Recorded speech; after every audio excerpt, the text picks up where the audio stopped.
Howdy and welcome back. In this video, we're going to talk about some, violations of memory safety, some issues that can occur when we're interacting with our objects presenting in our C++ programs. And in addition to memory safety, or this discussion on memory, I'm also going to talk about undefined behavior towards the end of this video. The reason being is that we will introduce tool chains that will help us determine issues with memory access, to help inform us of whether there is memory leaks presenting within our program, and finally, whether there is any instances of code that can produce or are producing rather undefined behavior. So to start out, let's talk about one of the more common issues that perhaps you've observed to date. One might have been out of bounds access of an array. So within our array, we have some size of elements, which is going to be the number of items that it can store. So when we're declaring our array, we'll often say, hey, the size might be, 5 or 10. Let's go with 10 because that's what's being presented in the example. Keep in mind that the size is the number of elements that can be stored in that array. However, arrays are zero indexed in C++. So if k array size is here and we create a new dynamically allocated array of size 10 on the free store, well, that means the valid indexes into that array are 0 through 9, which accounts for 10 slots. So one common error is going to be the off by 1, where you're essentially interacting with that array in some way, shape, or form, and you go ahead and maybe iterate through it. Maybe you're doing something else. But let's talk about this because it's a little bit more general. So you go for unsigned int I is equal to 0, while I is less than k array size less than or equal to, in this case, increment I by 1 after hitting the body. So in this case, we're good while I is the integer values between 0 and 9. However, we said less than or equal to array size, which means we will go ahead and execute this body of our for statement when I is equal to 10. And that's going to be a memory access error because I of 10 simply does not exist. So let me draw this out quick. So I need to remember to do this perhaps with smaller sizes because this is meant to draw. But anyhow, we can see here the array in black, 0 through 9 are the indexable slots. And if we attempt to access array of 10, we can see that that's beyond the allocation of this array, and that constitutes a logic error in our code, but also that could be problematic depending on what is adjacent to this array in memory. So with that example, let's go ahead and move on to the next one that I would like to present, which is a use after free.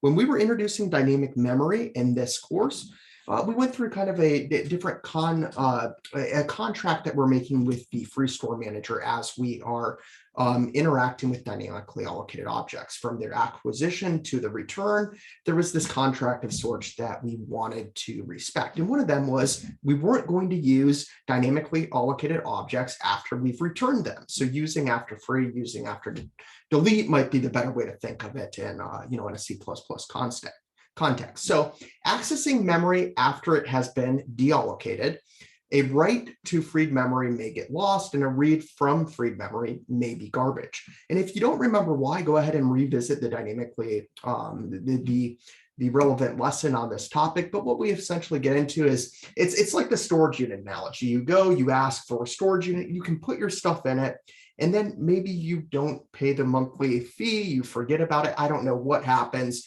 but in some way, shape, or form, that unit is no longer under your ownership, at which point you could probably still go visit your things. However, there might be a point where you go ahead and visit it, and well, that storage unit was reallocated to someone else, and you go open it up and you find their things and not yours. Okay. So what I'm going to set up here is something that you will see if you haven't already when we introduce dynamic structures, particularly linked lists. We have this struct node, which simply contains some sort of value. And in addition to that value, it contains a pointer to another object of the same type.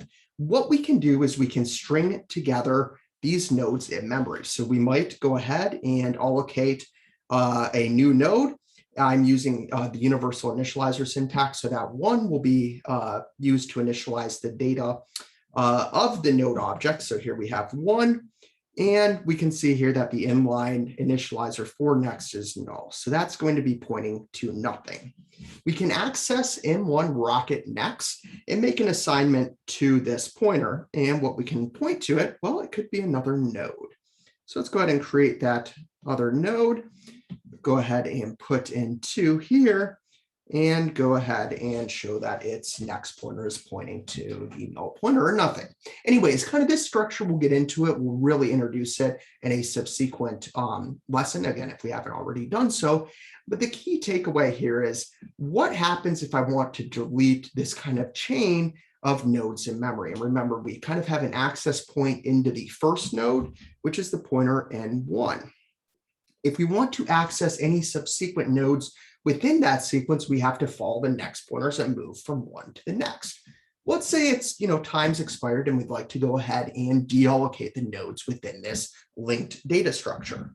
One way not to do it is going to be as follows. We could say while N1 is not equal to the null pointer, we're going to call delete on N1, so that node.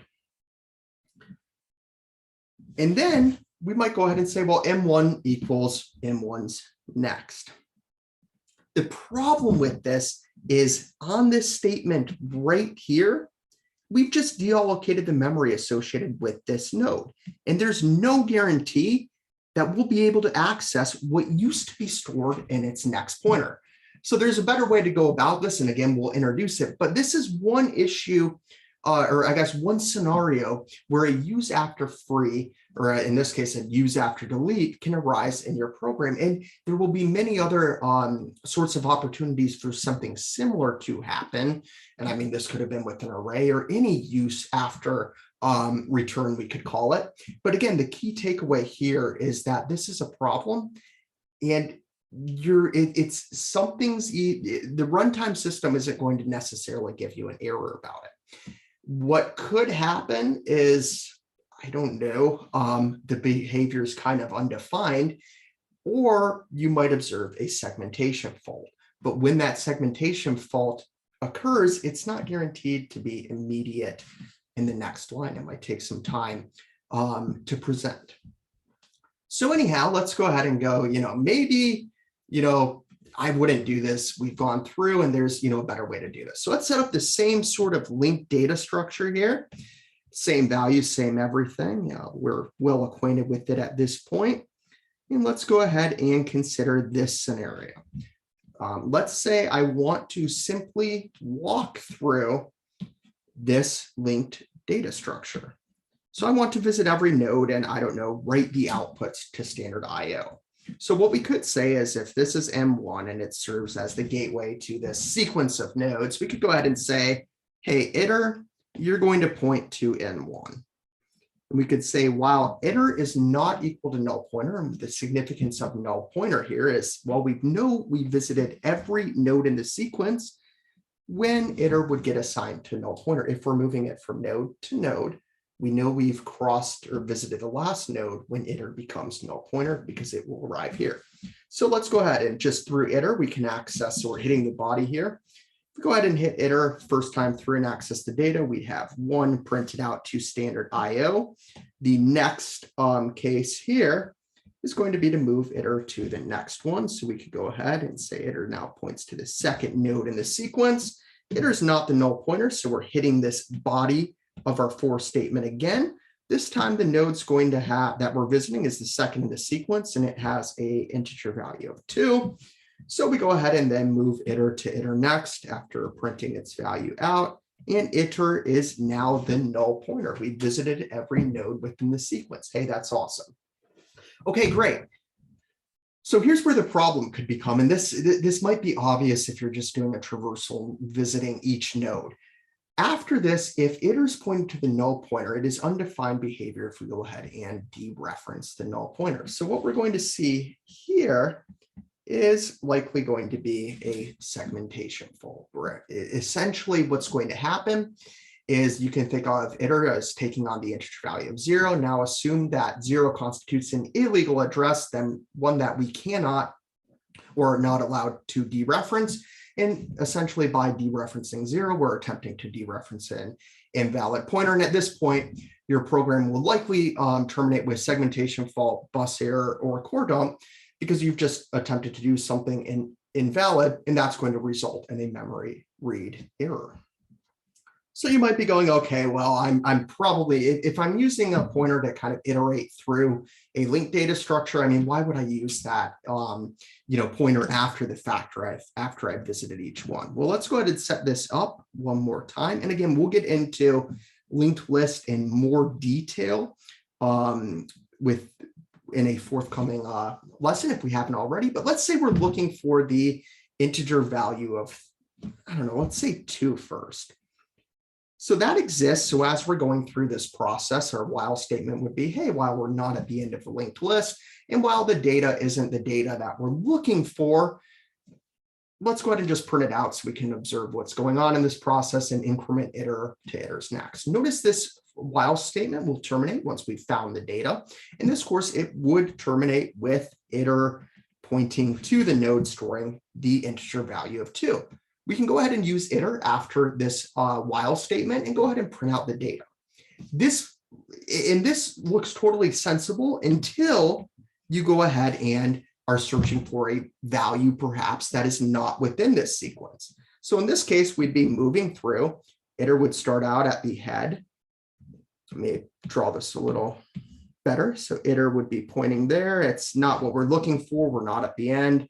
We'll end up at the next one. It's not what we're looking for. We're not at the end.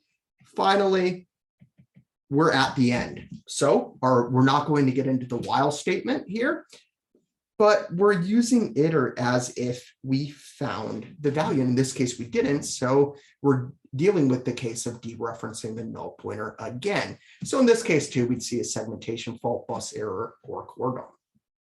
So how can we kind of combat against that? Well, first thing is going to be to recognize that that's actually occurring, and where that might be occurring within your program is not trivial. So, and it might not be easy to isolate. So using the tools that we're introducing today, we'll come up with, or we'll introduce a tool that will allow you to, in the case that this happens, you're not going to just see a segmentation fault outputted to standard output. Instead, what you're going to see is a whole bunch of diagnostic information along with the line number in terms of where that, what prompted that segmentation fault to occur. So in this example, it would say whatever line number this is and whatever file it's implemented in or written in. So one way to combat this, or after we've isolated, okay, hey, where is this actually happening, is to just make the check and go, hey, if iter is not equal to the null pointer, let's go ahead and interact with it. If it is the null pointer, we know we got to the end of the list and the data we were searching for was not present in it. And again, we'll get into this whole linked data structure here soon if we haven't already. But again, the kind of takeaway here is, in this case, you're just walking through and deleting. Okay, that's once you understand how to destruct this chain together data structure of nodes, okay, it's not so bad. And we'll see one way to easily kind of determine the presence of that. Walking through, you're probably like, there's no reason to use iter after I've got through and visit everything on a basic traversal. However, when we start getting into these situations where we're looking for things, when we're maybe putting different nodes in or removing them, it becomes very possible that we could dereference something who either had its memory deallocated for, or in the case presented here, the null pointer. And again, we'll introduce some tools to your tool chest to help you actually identify where these issues are occurring. So a slight aside, with pointers and arrays, we are touching the hardware directly with only the most minimal help from the language. Here's where serious programming errors can most easily be made, resulting in malfunctioning programming and obscure bugs. These are directly from Bajarne-Stroustrup's, well, this slide is directly from Bajarne-Stroustrup's slides that go along with his Principles of Programming textbook. It's very helpful, in terms to recognize that, hey, if you're getting a segmentation fault, bus error, cord up, you should really suspect an uninitialized or otherwise invalid pointer being used somewhere in your program. So the next thing I want to just move into, and we'll see here, what we're going to use to kind of isolate those memory read issues is going to be different from the tool that we're going to use to isolate memory leaks. So a memory leak occurs when we have allocated, some object or number of objects on the free store, and then we forget to deallocate them. They're never deallocated. And over time, this can cause the memory usage of our program to simply balloon. It would just continue to increase and increase, and eventually we'll run out of space and our program will terminate.